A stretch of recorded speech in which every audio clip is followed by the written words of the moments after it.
Olá, estamos começando mais um Sistema Fé Comércio em Ação e no dia de hoje a gente vai estar batendo um papo com o Douglas Diniz, que é proprietário da sorveteria Ila, bastante conhecida aqui no nosso estado de Alagoas. Eu tenho comigo aqui a minha companheira de bancada, Natália Barros. Seja muito bem-vinda, Natália, Douglas. É muita felicidade, muito obrigado pelo convite. Eu já começo logo assim. É muita felicidade, mas é realmente muito feliz de estar aqui. Sempre é muita felicidade compartilhar um pouco da nossa história, falar dos nossos produtos. Então, muito obrigado pelo convite. E vamos lá, bater um papo, né, que tem muita história aí para contar.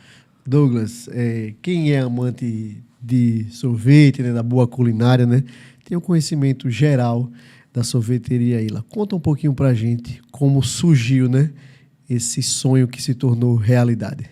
Rapaz, engraçado, você falou agora sonho, né? E me veio uma lembrança que quando eu era criança, meu pai já tinha sorveteria, né? Então, assim, desde os meus 5 anos de idade, eu já vivia esse meio de sorveteria. E eu lembro que, na época, eu desenhava caminhão com a marca Frutila, né? Que é a marca do meu pai. Eu vou falar mais na frente para vocês. Mas já desenhava e pensava, então, um dia eu vou ter uma fábrica e vou ter pelo menos um caminhão desse que é para poder fazer entrega, ó. Já pensou? Ou seja, um sonho de criança se tornou realidade. Se tornou realidade, exato. Sempre trabalhei com meu pai. Meu pai, ele tem fábrica de sorvete até hoje. O nome é Sorvetes Frutila. Não sei se vocês lembram, é uma fábrica bem conhecida. Antiga, conhecida. Então, assim, toda a vida eu trabalhei com ele nessa fábrica, né? E confesso aqui que eu fui eu acho que eu brinco até com minha esposa, que se fosse hoje em dia, naquela época tinham me identificado que eu teria TDAH, né? Que é a doença do momento, porque eu não conseguia me concentrar para estudar, era péssimo. E aí o que é que meu pai fazia? Então no lugar de estudar, vamos trabalhar. Mas continuava estudando, né? Sim. Mas tinha que trabalhar. Tanto que quando eu tinha 14 anos, eu tive a minha primeira sorveteria.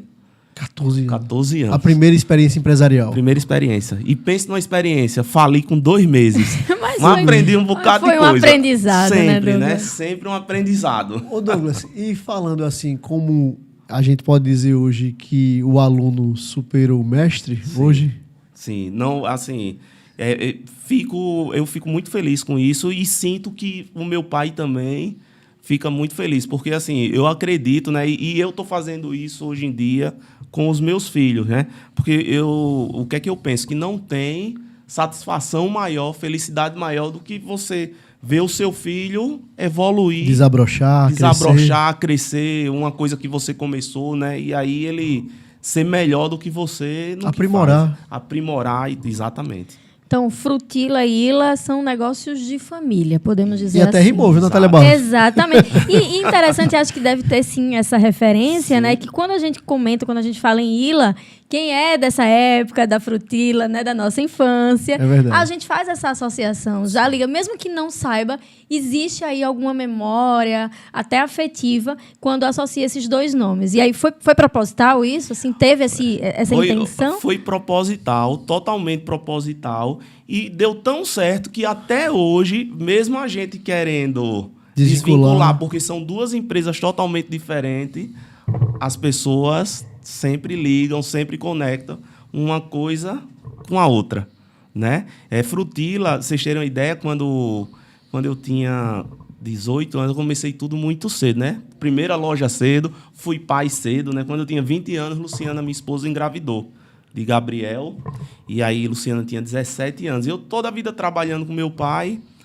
Aí eu disse, rapaz, eu tenho que montar alguma coisa para ser independente, né? Para poder pagar, pelo menos, a fralda, né? É verdade. Do Gabriel. E aí, o que é que a gente fez?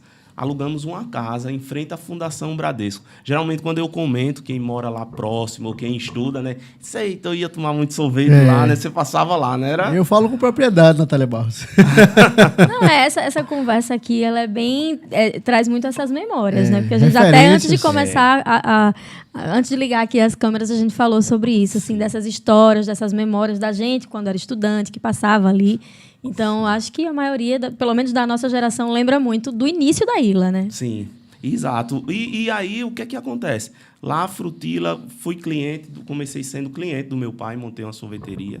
Mas, assim, já pulando um pouco dessa parte para a Frutila, Depois que a gente viu que queria trabalhar para crescer e tudo, a gente pensou no seguinte: poxa, a gente precisa registrar a marca Frutila, né? E, às vezes, é o erro de muito empresário. Não é nem que seja um erro, mas que muitas vezes passa desapercebido por um detalhe tão importante. A gente monta um negócio, aí diz, eita, vou botar tal nome, né? Aí bota o nome e tudo, e aí esquece de um detalhe principal: registrar a marca.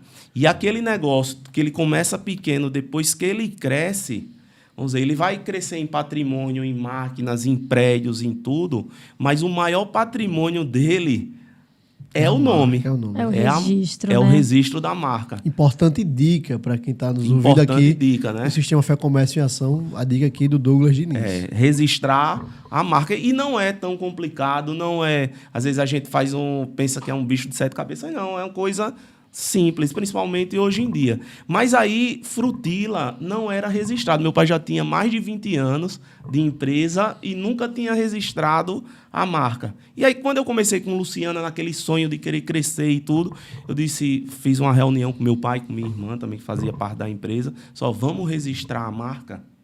E aí a gente procurou... Tem um departamento, né, do governo... O INPI, né? O INPI, procuramos o INPI para registrar a marca. E, para nossa surpresa, já tinha uma marca registrada no nome Frutila. Era uma marca de refrigerante. E aí a gente não podia registrar. Lá do Paraná, essa fábrica. E engraçado que muito comum isso de acontecer. Às vezes você vai registrar uma marca que já tem um tempo, aí existe, mas às vezes num outro segmento. Isso. No outro segmento, aí o que é que acontece? É um segmento de refrigerante, porém é um segmento de alimentação, de indústria, e aí eles cruzam esses segmentos e você não pode registrar. Existe uma trava legal. Existe. Não tem como registrar. E foi o que aconteceu com a gente. E aí, engraçado que eu estava fazendo uma palestra com Luciana e estava explicando isso, porque tinha uma fábrica de refrigerante e tudo no hotel... Lá na Ponta Verde, aí era um curso para empresários. Aí daqui a pouco levanta a mão um rapaz. Ei, rapaz, essa fábrica de refrigerante era da minha família. Olha. Coincidência. Que coincidência, lá do Paraná.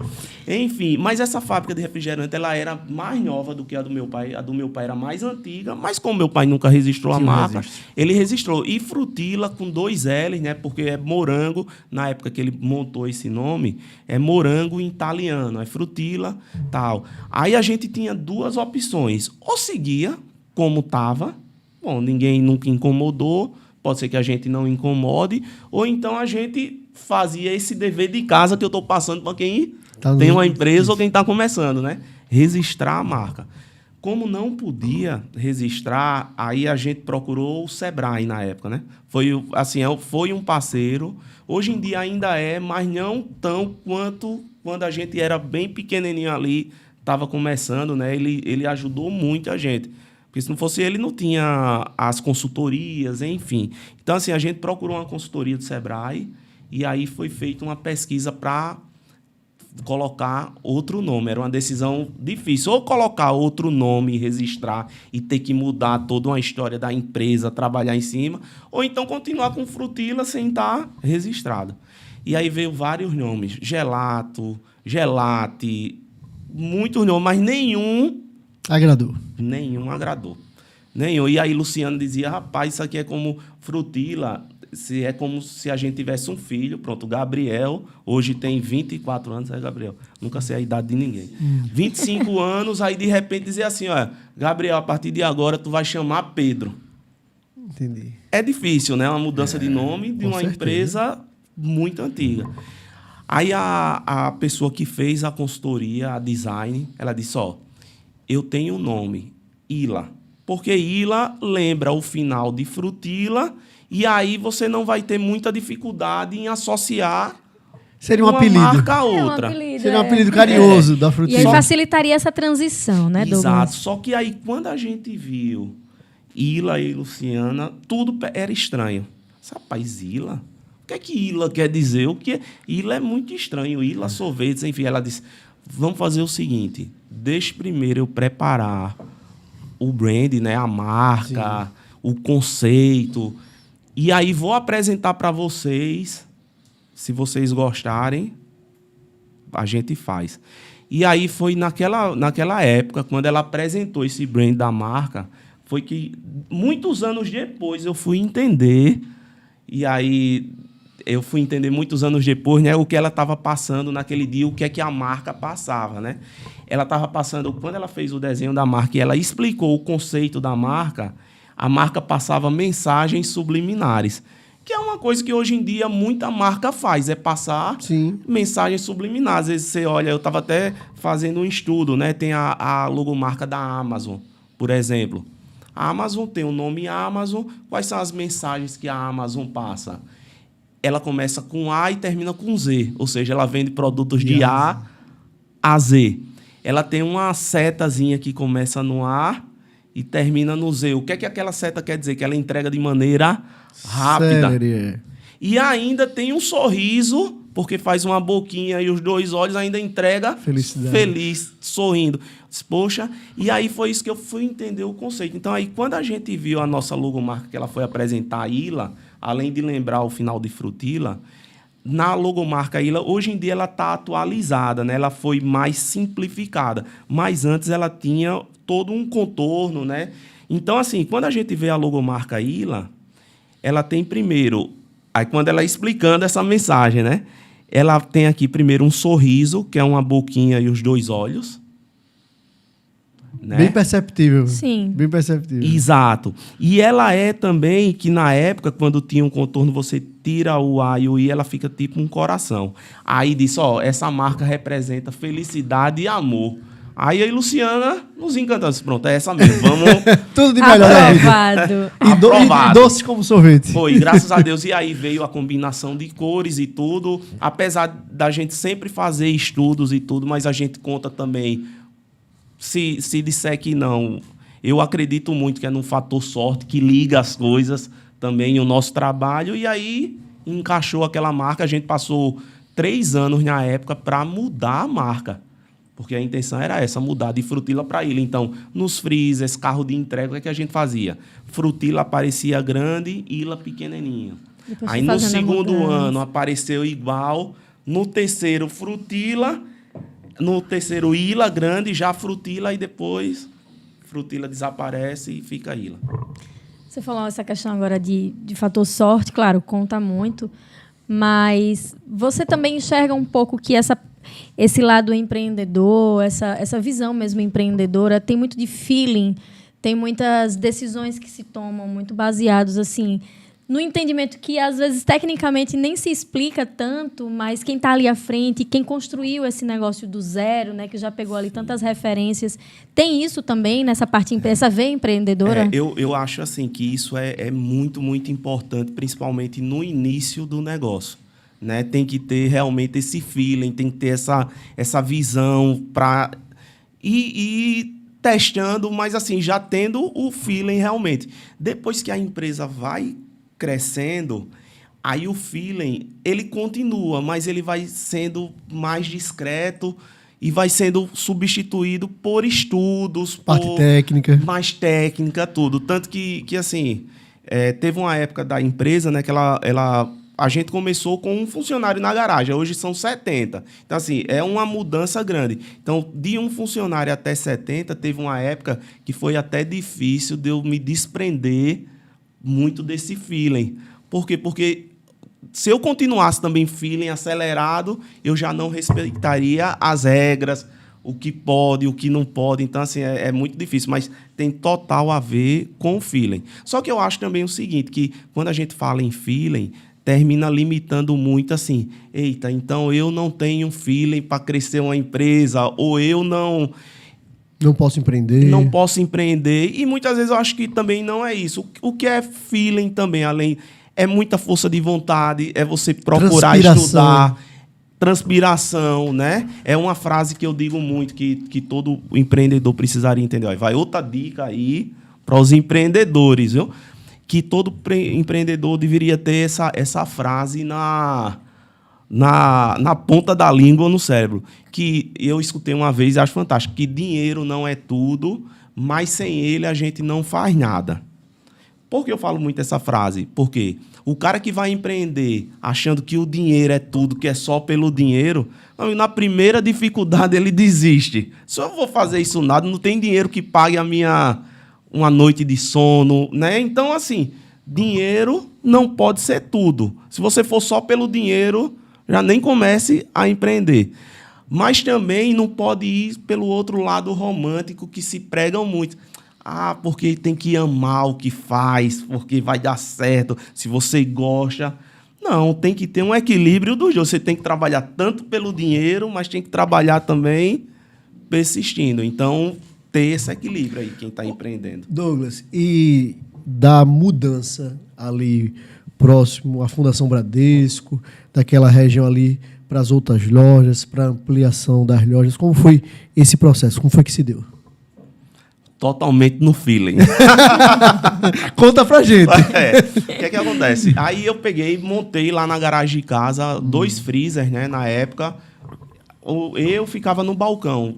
Eu tinha que acompanhar o horário da Fundação Bradesco. Então, assim, a Fundação Bradesco começava de 7 horas da manhã as aulas, mas eu também, sorvete, não vendia muito cedo, mas eu abria de 10 horas da manhã e ficava no balcão até 11 horas, até as 23, porque antigamente a Fundação, a última turma só largava às 23 horas. Nessa época, a Luciana, ela estava terminando a administração. Tá vendo aí? Tá aí onde está a base, né? Eu invento as loucuras, eu vou abrindo caminho e tem alguém que vai ali, ó, ajeitando. Ela vai trazendo o olhar técnico, né? Venha mais por aqui. Exato. E aí, ela fazia estágio na Casa Jardins, na época.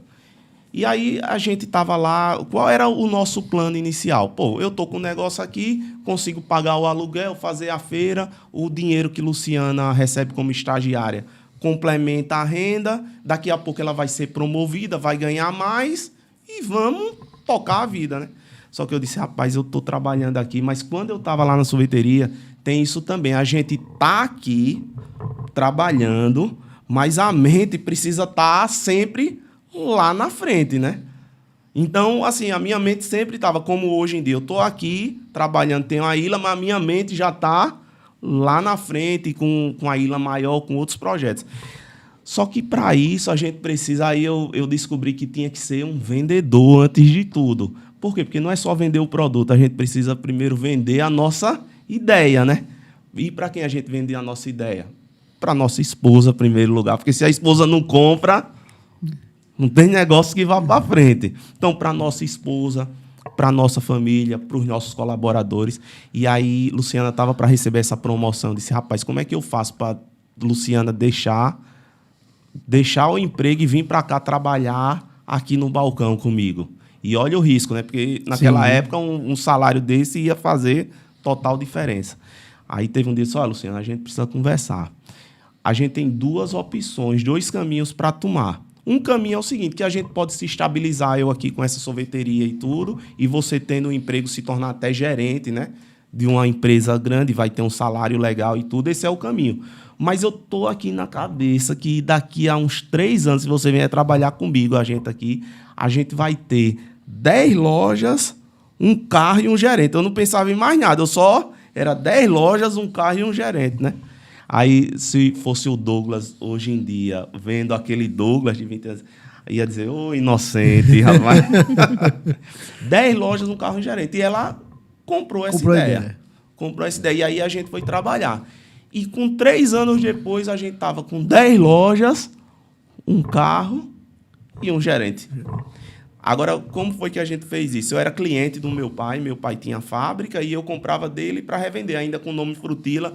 Ainda não tinha chegado a questão de passar para a Ilha, né? Ainda estava tudo Frutila.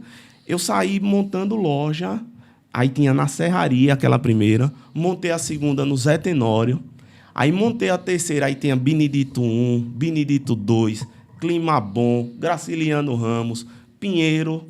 Onde aparecia um ponto para alugar, pintava as paredes, botava as mesas, o freezer. Ô, Douglas, é aquela história, ganhar no volume, né? Vou ganhar no volume. Meu amigo, aí eu descobri, sabe o quê? Que dinheiro não era tudo. Porque, assim, no volume, naquela época, sem sistema, sem controle de nada. As câmeras, naquela época, em sorveteria popular, hoje em dia tá o Pix e tudo, mas naquela época era muito dinheiro que circulava. Sim. Então tinha muito assalto. Aí você imagina, sorveteria no Benedito 1, Benedito 2, tinha que botar as câmerazinhas falsas que eu comprava na internet, porque até câmera, hoje em dia, a coisa mais fácil do mundo é você comprar uma câmera, conecta no celular, né? E naquela não época, era tão acessível era assim. Nada, né? Aí vendia a câmera, era falsa, uma caixinha e botava, você está sendo filmado. Chegou nessa hora, 10 lojas, eu não estava nem conseguindo dormir direito, eu e Luciana, porque era para fazer controle de estoque e tudo. Eu disse, rapaz, e agora? Porque, Luciana, agora como é que vai ser? Porque eu quero montar mais 10. E a gente aqui vai ser humanamente impossível montar mais loja. Estava refém desse modelo. Refém desse modelo. Senão vai ter um infarto do coração, quando chegar com 30 anos já ferrou tudo. Aí isso sempre, aí eu falo, né? O feeling buscando sempre conhecimento. Naquela época era mais livro, não era tanto vídeo, mas hoje em dia é massa que tem o YouTube, aí você bota, tem vários vídeos de empreendedorismo.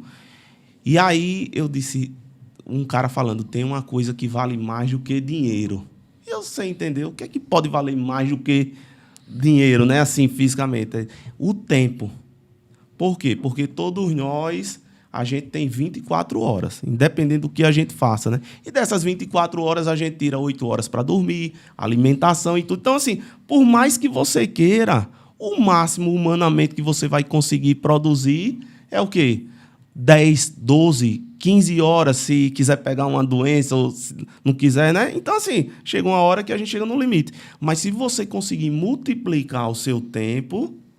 as suas horas, aí você vai conseguir crescer. Eu pensei, poxa, eu tenho 10 lojas, hoje então já multiplico a minha hora por 30, porque naquela época tinha 30 colaboradores. Né? Então já era uma maneira. Mas para multiplicar por mais, o que era que eu precisava fazer? Eu precisava ou produzir o sorvete junto com meu pai, para poder ter pessoas que abrissem sorveterias e que a gente vendesse o sorvete para aquelas pessoas, e aí eu conseguiria multiplicar e crescer o negócio. Ou então, também tinha outra coisa, eu comprava sorvete do meu pai com um desconto legal, e eu me tornei o principal cliente dele. Então, vamos dizer, 60% da produção dele era eu que comprava com um desconto. E aí eu disse, poxa, eu tenho que tomar uma decisão. Ou a gente fabrica o nosso sorvete, ou a gente se torna sócio do meu pai para poder crescer aquele negócio. E aí, graças a Deus, a gente se tornou sócio dele na época, né? Fez uma reunião com minha irmã e tudo. Tive que vender a ideia para ele também. Ó. Mais uma vez, a gente tendo que vender. Então, não é vender só o produto, a gente precisa se vender primeiro. Isso serve para todo mundo, para um dentista, para um médico, advogado, quem for, né? Então, assim, aí eu tive que me vender o projeto, e aí foi aí onde veio a questão da mudança de nome, de Frutila para Ila. Porque eu não sei se vocês sabem, mas aqui no próprio estado a gente já tinha uma... Foi bom que a gente já tinha uma noção que isso já tinha acontecido com uma fábrica de sorvete daqui. Que eu não sei se vocês lembram, antigamente a Fica Frio era a Chupes. Exato, no Farol ali. No Farol. E eles tiveram que mudar o nome para Fica Frio, porque já existia um confeito com o nome Chupes. Exato. Então, quer dizer, já era um negócio que a gente estava vendo ali. Já tinha um case aí para vocês. Já tinha um case ali, né? Porque, assim, não existe também melhor aprendizado do que aprender com o erro dos outros. Sim. Porque a gente já antecipa, né, e não sofre tanto. Então, estar antenado aí, tá... Então, assim, veio aí onde veio todo aquele desafio da mudança do nome. Natália Barros. É muito assunto. Pode se deixar, eu vou falando aqui. E vá falando, que a gente adora, Douglas. Agora, há uma curiosidade, João Mouzinho, que é Douglas. De onde vem é muita felicidade? Como surgiu muita felicidade? A gente sabe que só de tomar o sorvete a gente já sabe, né? Sim. Tudo bem. Mas para você, assim, a cara da Ila, e também como surgiu o Douglas, o representante ali, direto da marca. Vamos lá. Teve uma época que a gente sempre procurou, como eu falei, o Sebrae foi muito importante, né? E aí, depois de alguns anos com meu pai crescendo, para chegar nessa parte, eu só vou contar um pouquinho da história lá, que a gente ficou em torno de 7 anos com o meu pai. E realmente a gente cresceu como um Frutila, que transformou em Ila. Só que todo o negócio, quando cresce, traz também o quê? Mais trabalho. E meu pai não estava na mesma sintonia que a gente. E a gente estava se desentendendo muito. Até que chegou uma hora que a gente fez outra reunião e disse, a gente precisa dividir. Porque meu pai não queria crescer, não queria muito trabalho. E eu estava me sentindo preso, assim, porque toda decisão arriscada que eu tomava, eu colocava em risco. Não só eu e Luciana, mas o meu pai, a minha irmã. Os demais sócios. Exato. Então, assim, aí a gente dividiu. Eu fiquei com Ila, né? Montei uma fábrica do zero e fiquei com a parte externa. Meu pai continuou com Frutila, atendendo mais os clientes da loja dele e da minha irmã. Quando a gente chegou lá na Ila, eu e minha esposa, que era nós dois sócios realmente, eu costumo dizer que a gente foi para um negócio novo com a cabeça de empresário antigo. Com a cabeça de empresário antigo, exatamente isso. Por quê? Eu era daquele tipo de... E fui... Assim, a minha formação foi isso, que eu era daquele tipo de chefe que dizia assim, manda quem pode, obedece quem tem juízo, né? Isso assim, no mercado, muitos anos funcionou. Só que hoje em dia não funciona mais desse jeito. E a gente, assim, tinha o nome Ila, estava bacana e tudo, mas sofria muito com a equipe, né? Disse, poxa, essa equipe aí não tem futuro, não. E aí era muita demissão, não veste a camisa, aquele negócio todo. E aí veio uma consultoria, que foi do Sistema S, né? Que aí juntou na época, que foi Sebrae, IEL, Senai e SESI. Eles estavam fazendo uma consultoria na época, que era, o nome do projeto era Inovação para as Pequenas e Médias Indústrias do Brasil. E aí lançaram esse programa. Aqui em Alagoas, participaram na faixa de 20 indústrias. Isso eu estou falando foi em 2017, por aí. Participaram 20 indústrias. E no Brasil todo, 300 indústrias participaram desse programa. Foi um ano a pessoa indo lá na empresa, fazendo as reuniões e tudo. E aí, naquele ano, a gente ficou entre as duas que mais inovou nesse programa aqui em Alagoas. Que mais inovou. Aí a gente foi fazer uma apresentação na Casa da Indústria, foi bem bacana, contar os resultados e tudo. Veio o pessoal do IEL Nacional assistir, tudo gostaram. Aí a gente ficou, das 300 indústrias do Brasil todo, a gente ficou entre as 10 que mais inovou naquele ano. Aí a gente foi receber uma premiação no Sebrae de São Paulo. Chegou lá as outras 10 indústrias que tinha indústria, a maioria de tecnologia, né? Eu lembro, na época, tinha uma indústria de um cara que ele fabricava impressora 3D. Ó. Hoje em dia é mais tranquilo, mas naquela época, né? Então, assim, tinha muita empresa de sistema, tinha uma empresa do Pará, né? De alimentação, já da tipo de lá. Aí, quando eu conto essa história, muitas pessoas perguntam o seguinte, mas o que foi com a fábrica de sorvete e picolé que fez de inovação tão grande para poder ter essa inovação toda, esse resultado? E aí, adivinha qual foi a inovação? Recriar ou refazer a missão da nossa empresa.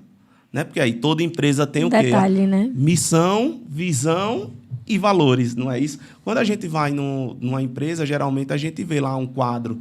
E, assim, eu costumo dizer que depois que eu falo isso, quando as pessoas não veem isso, aí depois que eu falo, as pessoas começam a prestar atenção, né? Que toda empresa tem um quadro. Nossa missão e nossos valores. E no caso da consultoria da gente, tudo isso foi, sabe o quê?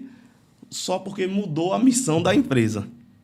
Só isso, porque antes a gente tinha uma missão que tinha lá, nossa missão é entregar o produto da melhor maneira possível, oferecendo qualidade. É um texto tão grande e ficava na parede, que era tão comum para mim que a gente nem via mais. E se eu não via, imagine os colaboradores.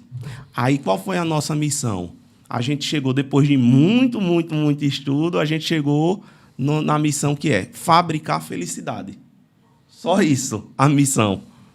Só que aí, resumiu tudo, né? Resumiu tudo, mas aí fabricar felicidade, a partir do momento que a gente começa a fabricar felicidade, internamente, eu e Luciana e tudo, aí a gente assume um compromisso de quê? Eita, a partir de agora lascou. No bom sentido. Por quê? Porque a gente não fabrica mais só um sorvete e um picolé e vende. A gente fabrica um sentimento. E para entregar essa proposta de sentimento, realmente, não é só o produto. O que é que a gente precisa se preocupar? Primeiro, com o time interno. Se a fábrica não tiver num ambiente legal, o pessoal está motivado e tudo, já começa errado. Você tem que começar ganhando de dentro de casa. Dentro de casa. E aí isso mudou a minha concepção. Então, assim, eu comecei a ver o time interno de outra maneira. A gente começou a agregar algumas coisas. Um exemplo prático. Antigamente eu dizia o seguinte, vou dar um exemplo. Vanessa, que é nossa gerente de produção, a partir de amanhã faça esse sorvete aqui de coco. Pronto. Né? Normal, faça esse sorvete aqui de coco. Tá, beleza. Só que muitas vezes o que a gente fala não é o que o time está entendendo. E aí termina dando todo esse problema. Então, aí o que é que eu comecei a praticar dentro da empresa? Ó, lá a gente tem que fazer o seguinte, a gente tem que dizer o que tem que fazer, né? Faça o sorvete de coco. Mas a gente precisa dizer também por que tem que fazer. Ó, tem que fazer o sorvete de coco porque é um sorvete que ainda é mais natural e a gente vai atingir um público, tal. E também dizer o que é que a gente ganha com isso. Então, a partir do momento que a gente tem isso e tem essa cultura dentro da empresa, e desde da Maria, que limpa o chão, até o Gabriel, que é gerente de publicidade e tudo, se tudo que a gente vai comunicar em reunião, a gente tem essa preocupação de dizer o que é que tem que fazer, por que eu tenho que fazer, o que é que a gente ganha com isso, aí já melhora muito essa comunicação. Então, isso ajudou muito. É uma relação mais aberta, Douglas. Uma relação mais aberta e mais sincera. Outra coisa, todo mundo lá sabe o seguinte, que todo mundo, inclusive eu, Luciana, a gente é ser humano e a gente tem as nossas qualidades e os nossos defeitos, né? Sim. Todo mundo tem isso. Os colaboradores também têm isso, as qualidades e os defeitos.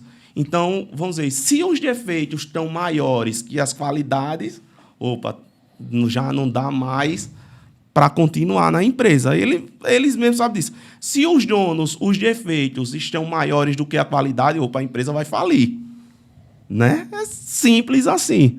Isso não é uma regra que a gente inventou, mas é um negócio que realmente existe. Então, assim, hoje em dia tem a tecnologia, né? A gente tem um RH forte, mas tudo começou com a missão e aí essa missão virou um propósito dentro da empresa. Então, a gente se preocupa com tudo, entregar uma experiência e não mais só um produto. Eu digo que produto, fábrica de sorvete picolé tem um bocado por aí. Agora, fábrica de felicidade, aí também entra muito o meu lado comercial, né? É que nem proporcionar a visão lá da sala de estar, lá na loja que você comentou, na praia. Sim. Porque não é vender só o produto, né? É vender todo o ambiente, toda uma onde experiência. você chega e tal. É. Uma coisa Aí eu brinco, é muita felicidade, aí entrou Instagram, stories e tudo. Ô Douglas, virou o personagem principal. E aí, Virou. Natália, quem está nos ouvindo aqui no Sistema Fé Comércio e Ação, quem não foi no ILA, vá. Uma das coisas que chama a atenção no ILA, que eu digo muito, Natália, é o cheirinho do ILA. Quando você chega na ilha, é diferente, é diferente. Tem essa questão também da concepção do aconchego, do que é não só o visual, mas a questão intimista também. Pensando nessa entrega de felicidade, o que é que a gente treina muito na nossa loja? Que a gente faz muita reunião sobre isso lá, que a gente usa os 5 sentidos humanos, né? Que é o quê? É o paladar, a visão, o olfato. Então, assim, o que é que a gente diz? Que tudo começa pela visão. Então, como é que o cliente está enxergando a nossa empresa? Seja uma loja ou seja um produto. É o design, é a fachada. Então, visão. Isso é para entregar a experiência de felicidade. Quando ele entra na loja, e aí eu estou repetindo para vocês exatamente como é que a gente discute isso em reunião, internamente, porque os colaboradores também precisam entender isso. Quando ele entra na loja, ele foi atraído pela visão. A primeira coisa que ele vai sentir é o cheiro, né? O olfato, né? Então, assim, tem que estar um cheiro tudo limpo, legal, né? Seja o cheiro da casquinha sendo feita na hora, ou então que a gente tem também um cheiro que desenvolveu, que é uma essência, né, própria para a nossa loja. Meio que adocicada. Meio que adocicada, que a gente bota no spray ali. Que é coisa que lojas, quando a gente passa no shopping... Pronto, quem tem isso muito é a Melissa. Né? A gente passa na porta da Melissa, já identifica. Exatamente. Então, vamos lá. Visão, olfato. Aí, segundo, tem também o tato.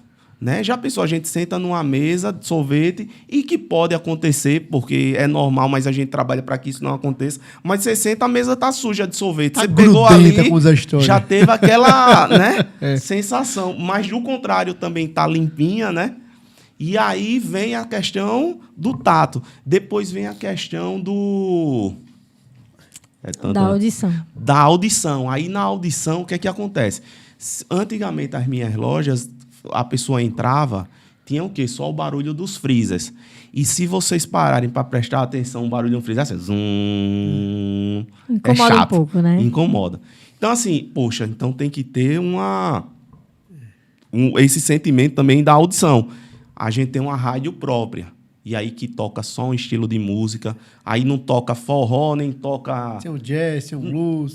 Toca um estilo, uma música... instrumental. Uma vibe legal. Não, em inglês. Eu botei em inglês, porque Luciana fala inglês. Eu não falo inglês. Eu disse, inglês é bom, porque a maioria não fala, então o que estiver dizendo lá, ninguém vai prestar atenção. Né? Só para manter... Um sonzinho ambiente ali, para relaxar. Exato. Para curtir a vibe. E aí tem a rádio que fala... Muito importante, a rádio avisa, 10 minutos para fechar. Ou então, é muita felicidade. A gente tem até uma voz própria, né, Gabriel? Da Ilha. Então, assim, audição. Agora, por último, veja bem, a gente passou pela visão, pelo olfato, pelo tato, pela audição. O último é o paladar, né? Não é o último, é o penúltimo, é o paladar. É o quê? Se aconteceu tudo isso, a gente entregou bem, mas o sorvete ou o produto não é de qualidade, ferrou. E aí depois vem o principal, que eu digo que é a cereja do bolo, é o quê? É as meninas que trabalham na loja. Que se a gente se preocupa, que elas quem estão responsáveis por essa operação. E se na hora não tiver atender mal, atender estranho e tudo... A finalização do sundae, se tivesse a cereja. Exato. É o atendimento delas, o atendimento de felicidade. Agora, para ela atender bem, o que é preciso? A gente orientar bem, dizer o que tem que fazer, por que tem que fazer, o que é que a gente ganha com isso, e cuidar delas como se estivesse cuidando da nossa empresa. Por quê? Porque é elas quem vão cuidar, eu não vou estar lá atendendo. Então, elas quem cuidam, entendeu? Douglas, enfim, tem todo um... É verdade. É muita felicidade. Douglas, conta um pouquinho pra gente agora o que tem de futuro, o que é que vocês estão pensando para a Ilha em termos de ampliação, em termos de negócios. Conta um pouquinho para a gente aqui também. Vamos lá, a gente hoje está no mercado alagoano, né? A gente tem muitos clientes que têm cafeterias, lanchonetes, farmácias, panificação, onde a gente coloca o freezer para poder o pessoal revenderem o nosso produto. A gente tem também a questão das franquias, que a gente fez desde o ano passado, já fez um ano agora que a gente... na verdade, já tinha 6 anos que eu queria, porque o sonho da maioria dos empresários é o quê? É franquear a sua marca e expandir. Então, já tinha uns 6 anos que eu vinha trabalhando nisso, mas ainda não tinha achado a pessoa correta para poder encaixar nesse projeto. E aí tem um ano que a gente achou, fez tudo. Então, a gente está lançando já algumas franquias, já tem alguns franqueados. Tem 3 lojas que está para inaugurar. Então, assim, está um projeto bem... Em Maceió, Douglas? Uma foi inaugurada em Maravilha, lá depois de Santana do Iguaçu. Quente, não. Vai vender muito. Perfeito para vender sorvete. Perfeito para vender sorvete. Em Maravilha, tem aqui na Ponta da Terra, que já foi um modelo... Porque a gente tem o Ilha Fest e o Loja de Fábrica. Né? O Ilha Fest é mais um self-service, só que menor, uma loja menor do que a da praia, por exemplo. E o Loja de Fábrica é só para você comprar, para levar. Então, Teotônio Vilela vai estar inaugurando daqui a 2 meses... como Ilha Fest, na Praça Centenário aqui, vamos ter uma loja da fábrica, um franqueado está montando ali em frente à Praça Centenário. Bacana. Então, assim, é um canal de vendas que está prometendo bastante. Há um ano atrás, eu montei uma estrutura de polpa de frutas, para fazer também polpa de frutas.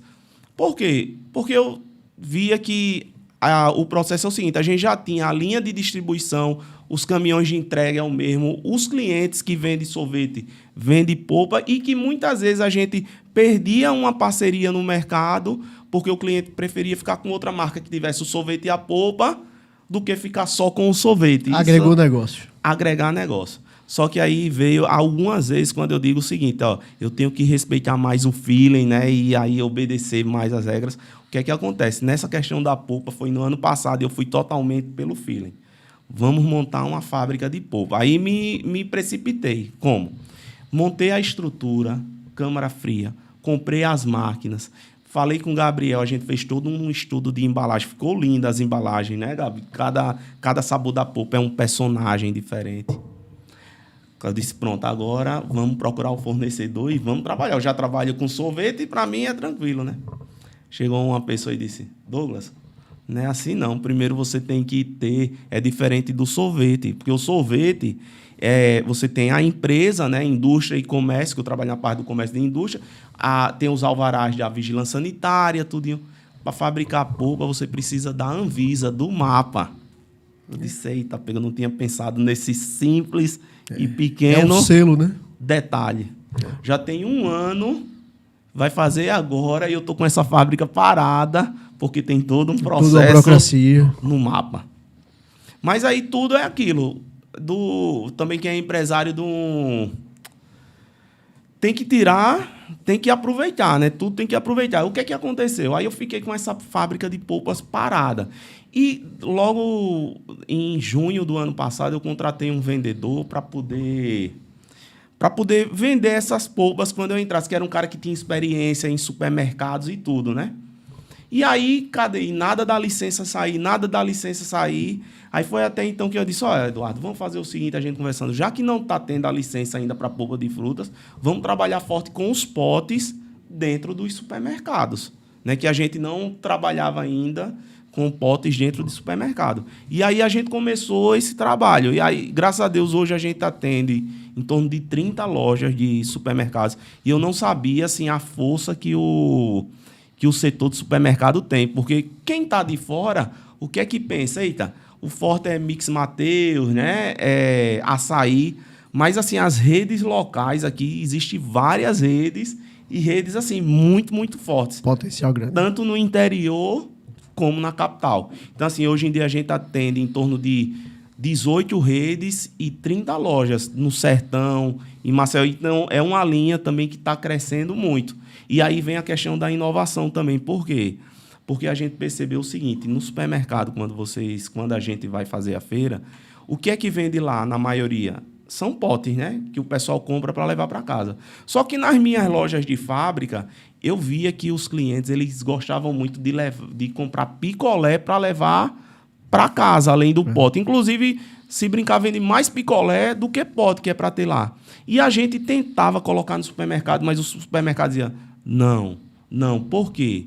Porque eles já tinham tentado outras vezes e o picolé, ele solto, aí se derreter, porque derrete mais rápido, solto, o cara deixa lá no supermercado, ou então a pessoa consome o picolé dentro do supermercado. Então, o supermercado não queria vender picolé. E aí, a gente, em reunião e tudo, aí veio a ideia de fazer as caixinhas com 10 picolés. Aí, a caixinha com 10 picolés fica lá no freezer do supermercado, igual o pote, e aí, graças a Deus, está sendo um sucesso. E aí, Douglas, eu vou trazer aqui para o Sistema Fé Comércio em Ação, me pediram para falar isso publicamente, viu, Natália? A caixinha sortida. Sim. Disseram assim, olha, quando estiver lá com o Douglas, fala da possibilidade de ter a caixinha sortida. Porque muitas vezes a pessoa pega de um sabor, eu não sei também a estratégia de marketing experimentar todos os outros sabores. Né? Fica aí no ar a sugestão, a caixinha sortida. O que é que acontece? A primeira caixinha que a gente fez, né, foi essa daqui, que é da linha especial, né, que é com cobertura. E aí nessa, olha, já solucionei o seu problema. Ele contém 5 sabores. Olha, então, ela vem 2 sabores de cada... 2 unidades de cada sabor. Da linha especial, brigadeiro, black, bombom. Outra coisa também, o design, a gente fez essa caixinha em especial para o Dia das Mães. Então, se vocês verem... Eu não sei se dá para ver assim, eu aponto... Mostra aí na tela, por favor. Mostra na tela. Vendas é comigo mesmo, viu? Aqui, pessoal. Caixinha. Então, assim, se vocês verem, parece uma caixinha de presente, né? É verdade. Então, o nosso intuito é esse, é também vender como uma caixinha de presente. É utilizando aí o sentido da visão, né? O cliente, quando vê, já... E aí, qual é a ideia? A gente lançou esse produto primeiro, deu certo, tá vendendo bem, vamos lançar outros produtos. Agora, outra curiosidade. Eu tô aqui no modo curiosidades, viu, modo João ativado. Eu achei, assim, sensacional o picolé de cuscuz. A gente já conhece o picolé de tapioca, de milho, né? Que já é diferentinho, mas assim, eu particularmente gosto muito desses diferentões. O João é mais do chocolate, mais creme com passas. Eu gosto desses mais diferentes. Mas me chamou muita atenção, Douglas, esse picolé de cuscuz aqui. E assim, João, vale muito experimentar, e assim, né? tem pelo que eu tô vendo aqui na caixa, tem uma parceria super importante aqui, que é o Grupo Coringa. Grupo Coringa, né? Muito tradicional aqui no estado de Alagoas. Então, a junção perfeita aqui, né? Coringa e Ila. Pois é. Como é que vocês fazem essas parcerias? Mas também? Gente, vocês assim, têm algumas linhas, né, Douglas? Foi uma vitória fazer essa parceria, né, com o Coringa. O responsável realmente pela parceria tá ali, o Gabriel. Só dei o start inicial, né? E Gabriel fechou. Mas, assim, só em ver a Ila, né, junto numa embalagem com o nome Coringa, né, uma marca tão tradicional. Duas marcas de know-how no estado. Exato. Né, além da parceria que a gente tem com o CSA e CRB, que daqui a pouco eu vou falar também. Mas, assim, o picolé de cuscuz, na verdade, não foi uma invenção nossa. Uma vez eu vi na internet que um cara tinha feito um picolé de cuscuz e tinha feito sucesso. Aí o que é que eu peguei? Eu disse, rapaz, vale a pena a gente lançar no São João o picolé de cuscuz, né? Que eu acho que isso temático, vai dar muita visibilidade, né? Mas o problema é para fazer esse picolé de cuscuz, né? Para dar o sabor, para chegar no ponto e tudo. Por quê? Porque o cuscuz, quando você cozinha o cuscuz, ele não vai inchando ali na panela, porque aquilo ali ele vai absorvendo água. E água, quando congela, fica duro.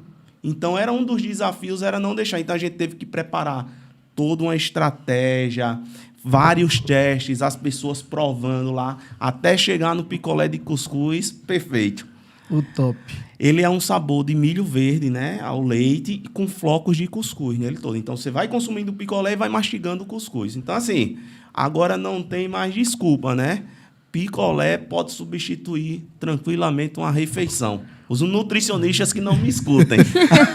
Ô, Douglas. Comer um picolé de cuscuz. Você falou também da parceria com os dois maiores do estado de Alagoas, falando de futebol, da CSA e CRB. Como foi construir essa imagem do futebol atrelando também a sorveteria aí? Mas foi muito, muito bom. Na época, eu lembro, primeiro foi com o CSA. Quem era o presidente do CSA na época era o Rafael Tenório, né?